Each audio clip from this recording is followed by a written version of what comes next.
आइए स्टूडेंट्स, आज हम लोग एक नई पोयम का अध्ययन करेंगे जो इंटरमीडिएट के सिलेबस में 7th नंबर पोयम से दी गई है, जिसका नाम है from the passing of Arthur. Alfred Lord tension की ये पोयम है, जिनका लाइफ स्पेन 1809 से 1892 तक का है।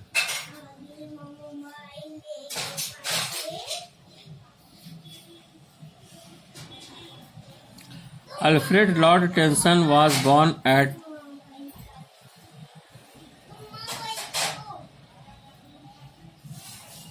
Somerby on August 6, 1809. His father's name was George Tennyson. His father was also a well-known poet of his time.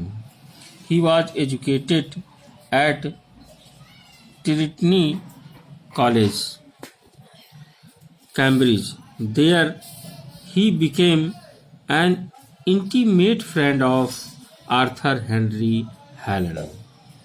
He wrote his famous elegy in memoriam after the death of his friend A.H. Hallam. It was published in 1850. He was appointed poet lecturer in the place of Wordsworth after his death. He was also awarded the Chancellor's Medal in 1829 for his famous poem Timbuktu. Tennyson was one of the famous poets of Victorian age. He was praised by all. He also got chance to become a personal friend of Queen Victoria, who made him a peer in 1884.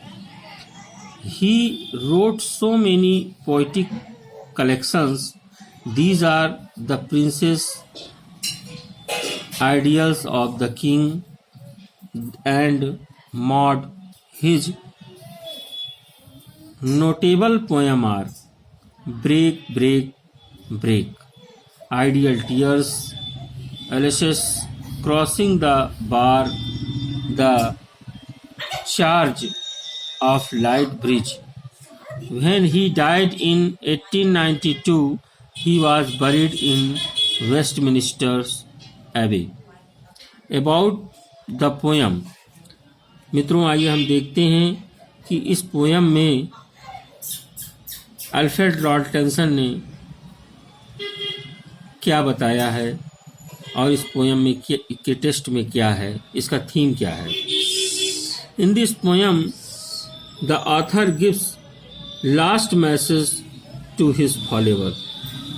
इस poem में king Arthur अपने अनुयायी को अंतिम संदेश देते हैं, जिनका नाम है सर वेडवियर। उनका अंतिम सेवक का नाम सर वेडवियर है, जो उनका फॉलोअर है, जो उनका अनुसरण करने वाला है, उनका स्वामी भक्तदास है।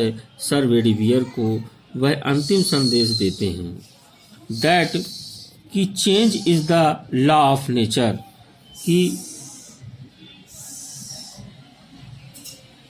Change is the law of nature, परिवर्तन ही प्रकृति का नियम है। It is necessary for maintenance of the world. यह संसार में मेंटेनेंस बनाए रखने के लिए बहुत आवश्यक है, या यूं कहें कि ये अनिवार्य है। संसार में मेंटेनेंस बना रहे, इसलिए प्रकृति का ये नियम है कि the change is the law of nature, प्रकृति परिवर्तन ही प्रकृति का नियम है। Even good customs or practices must change. इसलिए जो अच्छी रीति रिवाज हैं या प्रैक्टिसेस अभ्यास हैं वो अवश्य बदल जाते हैं और उनके स्थान पर एक नया नियम आ जाता है, एक नई प्रथा आ जाती है। If they continue for a long time they turn into evils. यदि ये बहुत लंबे समय तक चलेंगी तो इनमें बुराइयां पैदा हो जाएंगी। We need not be perturbed by change. We should continue to perform our duties under all circumstances. हमें सॉरी मित्रों, हमें आवश्यकता होती है परिवर्तन की। We should continue, हमें चाहिए लगातार to perform करना our duties, हमारे कर्तव्यों का अंडर ऑल सर्कमस्टांसेस, हर परिस्थिति में। हमें हर परिस्थिति में अपने कर्तव्यों का पालन करना चाहिए। We should pray to God, हमें ईश्वर की प्रार्थना करनी चाहिए। टू सोवर हिज ब्लेसिंग, उनकी कृपा की बौछार पाने के लिए। Prayer has the magical power, प्रार्थना में जादुई शक्ति होती है। It can accomplish impossible things, यह उन चीज़ों को भी पूरा कर सकती है जो इम्पॉसिबल हैं, यानी असंभव को भी संभव बना सकता है। प्रार्थना में ऐसी शक्ति होती है। देयरफॉर, इसलिए we should pray to God, हमें भगवान का प्रार्थना करना चाहिए। नॉट ओनली फॉर हिमसेल्फ, केवल अपने ही लिए नहीं, but also for our friends, बल्कि अपने मित्रों के लिए भी हमें ईश्वर से प्रार्थना करनी चाहिए। It is a kind of affection that binds us with God, यह एक प्रकार का स्नेह है जो हमें भगवान से बांधे रखता है। यह संदेश अंतिम रूप से किंग आर्थर अपने स्वामी भक्तदास सर वेडीवियर को नाव में बैठे हुए देते हैं। आइए अब हम लोग इसके टेक्स्ट का अध्ययन करते हैं। पोयम में की लाइनों में लॉर्ड अल्फ्रेड टेंसन क्या बताना चाहते हैं। आइए मित्रों देखते हैं। And slowly answered Arthur from the barge, barge means नाव में, फ्रॉम से आर्थर, राजा आर्थर नाव से, स्लोली एंसर्ड, धीरे से उत्तर देते हैं। नाव में बैठे हुए राजा आर्थर धीरे से सर वेडीवियर के प्रश्नों का उत्तर देते हैं। द ओल्ड ऑर्डर चेंज, कि पुराने नियम बदल जाते हैं। इल्डिंग प्लेस टू न्यू, और उनके स्थान पर नए नियम आ जाते हैं। And God fulfils himself in many ways, और ईश्वर अपनी इच्छाओं की पूर्ति कई तरह से करता है।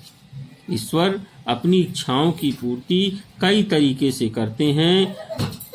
लेस्ट वन गुड कस्टम, कहीं ऐसा ना हो कि एक अच्छी प्रथा शुड करेक्ट द वर्ल्ड, संसार को करप्ट कर दे, दूषित कर दे।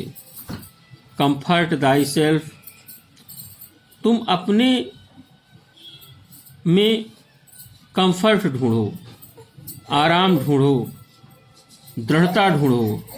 व्हाट कंफर्ट इज इन मी, तुम मेरे अंदर क्या कंफर्ट ढूंढ रहे हो।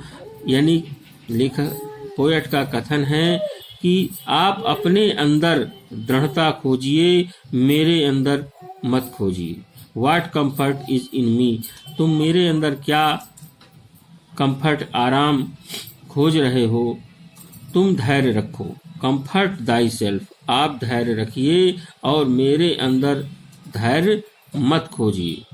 आई हैव लिव्ड माई लाइफ, मैं अपना जीवन जी चुका हूँ। And that which I have done, और जो कुछ भी मैंने किया है अपने जीवन में, may he within himself make pure, भगवान उसे शुद्ध बनाए। बट दाऊ, लेकिन तुम, if thou shouldst never see my face again, यदि तुम मेरा चेहरा पुनः न देख सको,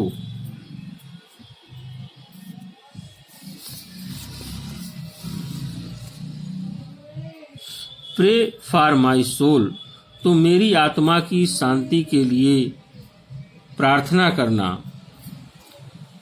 ईश्वर से।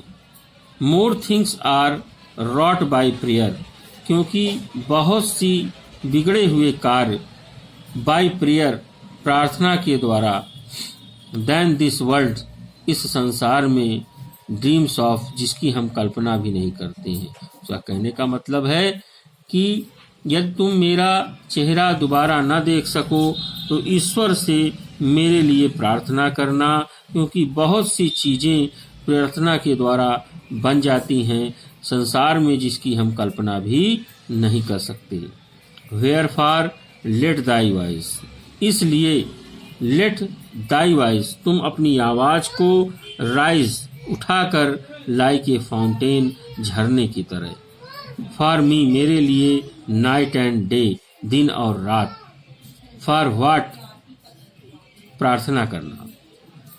लेखक का कथन है कि यदि तुम मेरा चेहरा दोबारा इस संसार में ना देख सको तो तुम मेरे लिए भगवान से प्रार्थना करना, क्योंकि प्रार्थना की शक्ति के द्वारा संसार में बहुत से कार्य पूरे हो जाते हैं जिनकी हम कल्पना संसार में नहीं कर सकते हैं। इसलिए तुम अपनी आवाज को ऊंचा करके दिन और रात मेरे लिए भगवान से प्रार्थना करना। For what are men better than sheep and goats, वे लोग भेड़ और बकरियों से बेहतर नहीं हो सकते हैं। That nourish a blind life, जो एक अंधकारपूर्ण जीवन व्यतीत करते हैं।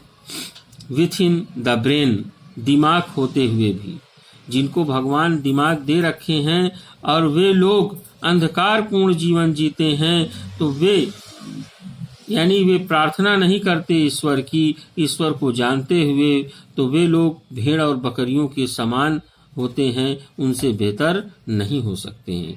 इफ नोइंग गॉड, यदि वो जानते हैं गॉड को, they lift not hands of prayer, और वे उनकी प्रार्थना के लिए अपने हाथ नहीं जोड़ते हैं। बोथ ऑफ देमसेल्फ, अपने लिए और उनके लिए, those who calls them friend, जिनको वह अपना मित्र कहते हैं। फॉर सो, इसलिए, द होल राउंड अर्थ, क्योंकि यह पूरी गोल पृथ्वी, इज एवरी वे, हर तरफ से, बाउंड, बंधी हुई है, बाय गोल्ड चेन्स, सोने की जंजीर से, about the feet of God, भगवान के पैरों से, क्योंकि यह पूरी पृथ्वी, जो गोल पृथ्वी है, वह भगवान के पैरों से एक सोने की जंजीर से बंधी हुई है। इसलिए हम सभी को भगवान की प्रार्थना करनी चाहिए। और वे लोग जो भगवान की प्रार्थना नहीं करते हैं, भगवान को जानते हुए, तो उनका जीवन भेड़ और बकरियों के समान ही होता है, उनसे बेहतर नहीं हो सकता है। बट नाउ फेयरवेल, ले अब तो मुझे विदाई दो। Thank you friends, good bye.